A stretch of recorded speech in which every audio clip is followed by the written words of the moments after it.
Hello, everyone. You're listening to the latest Flyers Talk podcast. I am Jordan Hall, and as always, I am joined by the wonderful Brooke Destra. And Brooke, as everyone predicted, Yep, the every Flyers person. gave up 9 goals in Montreal, and they followed up with giving up just 1 goal and being the best team in the league. Of course. Bro- Of course. Brooke, if you ever think you can predict this team, you might as well just slap yourself in the face and laugh because this team is truly unpredictable. But give him credit. That was an impressive win. They needed it badly. It was pretty much do or die for them, Brooke, in that game. A 4-1 win over the Rangers at Madison Square Garden, a team that's been a massive thorn in their side for years now. What was your biggest impression from that win? Is it too little, too late? Yeah, it's too little, too late. It was, don't get me wrong. Yeah, of course it's an impressive win. You finally, get over that hurdle of beating the Rangers after them having their number for a significant amount of time. But where was this during the losing skin? Where? Yeah.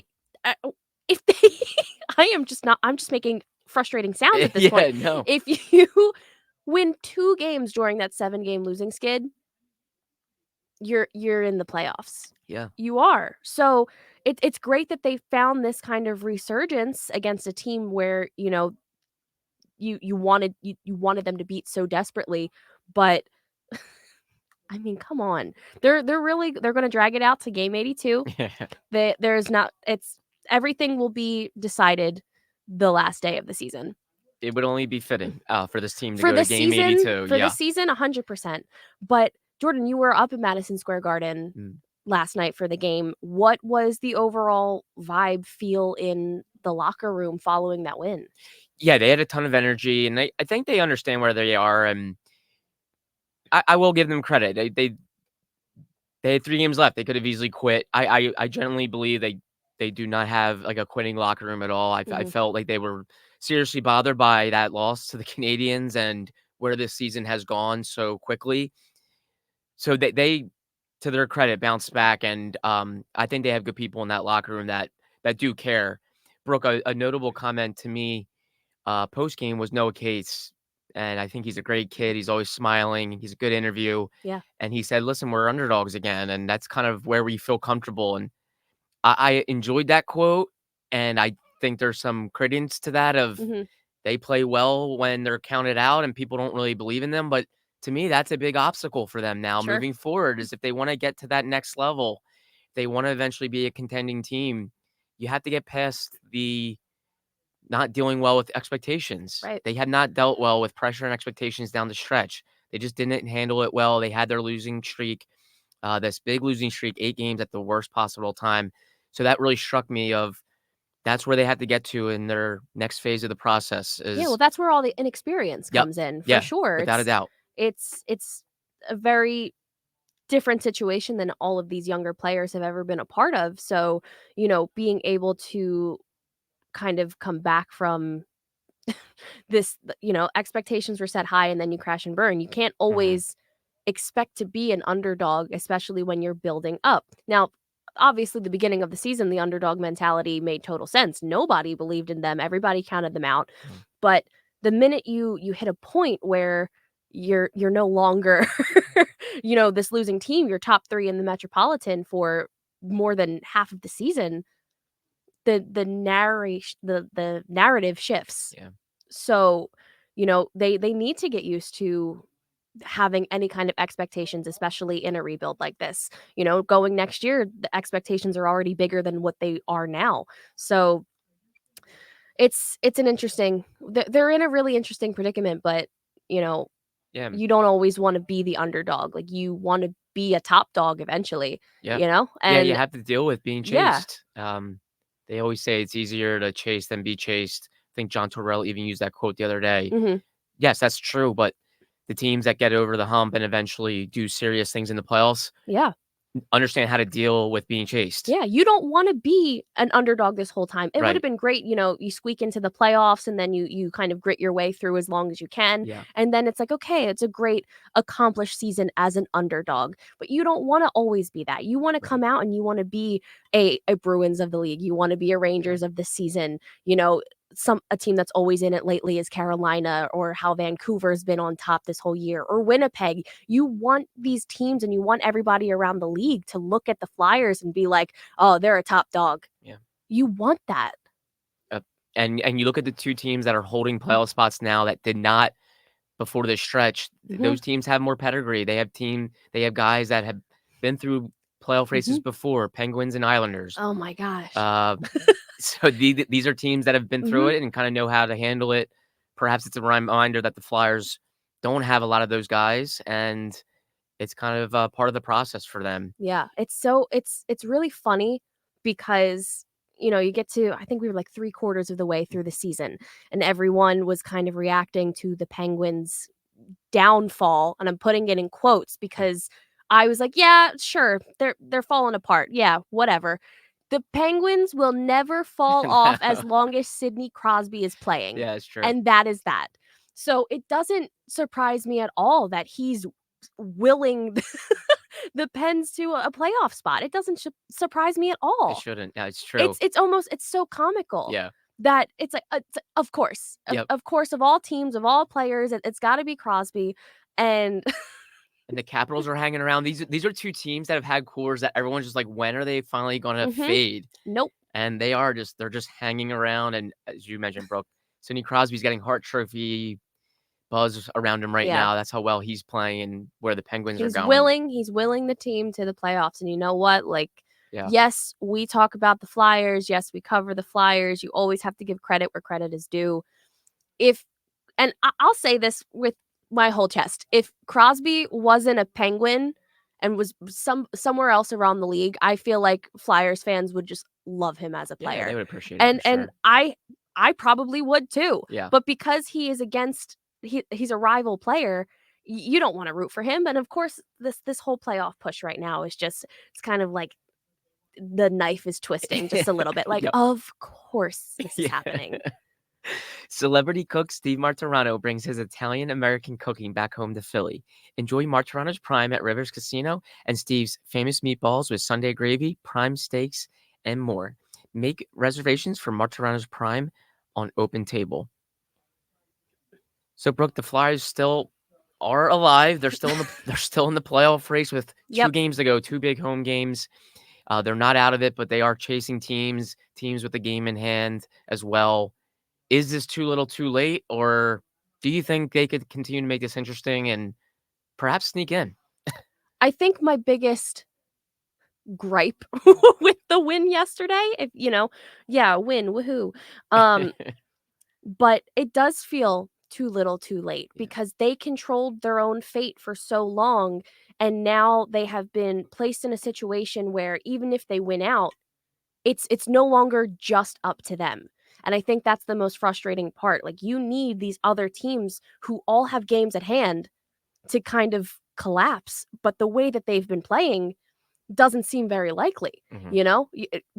All these teams have been trending up while the Flyers trending down. And now, of course, the one game through this stretch that everybody expected them to lose is the single one that they've won because, of course.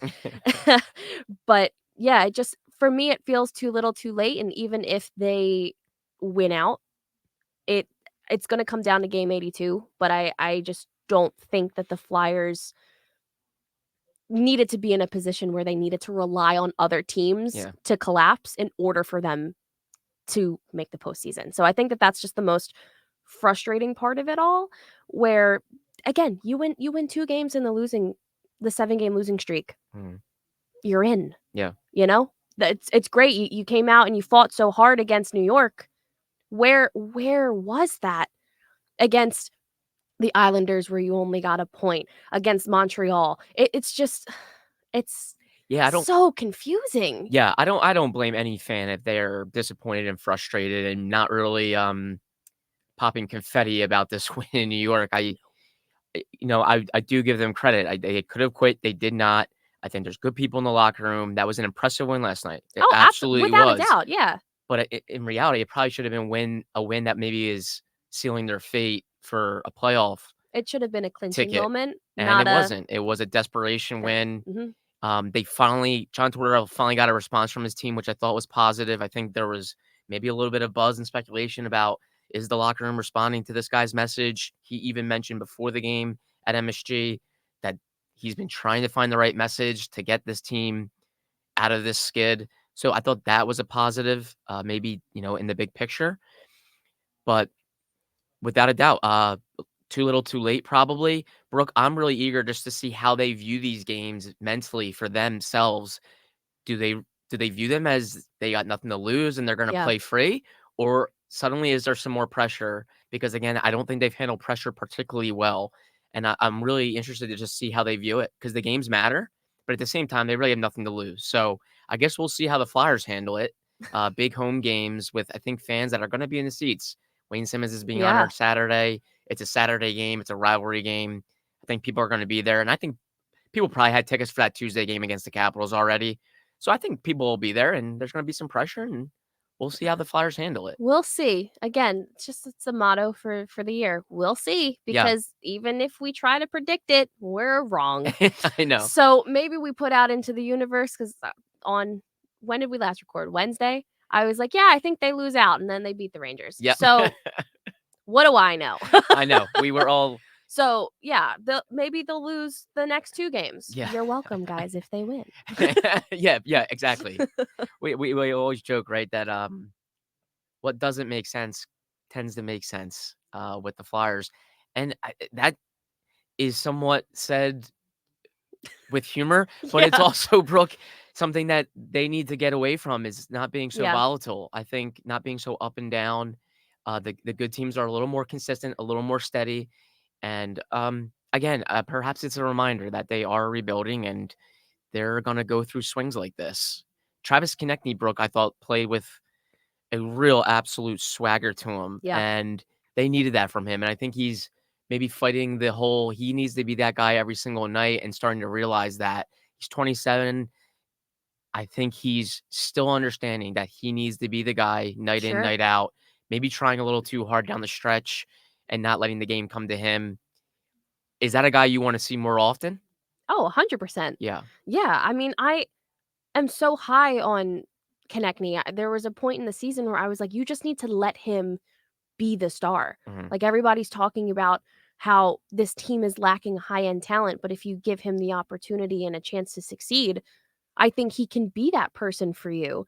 And he showed flashes of it all throughout the season, really, and with his goal last night, he now has, career best numbers across the mhm, board, and again, that's still with him missing mm, games.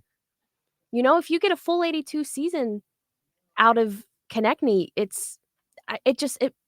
so greatly improves this team, and I just think you need to have a little faith in him, mhm, and, the results will follow. I think he's proven time and time again, he's a hardworking, scrappy player, and his game was so severely missed during the losing skid. So I think, against New York, he had a jump that I feel like we hadn't seen in the past, 10 days really.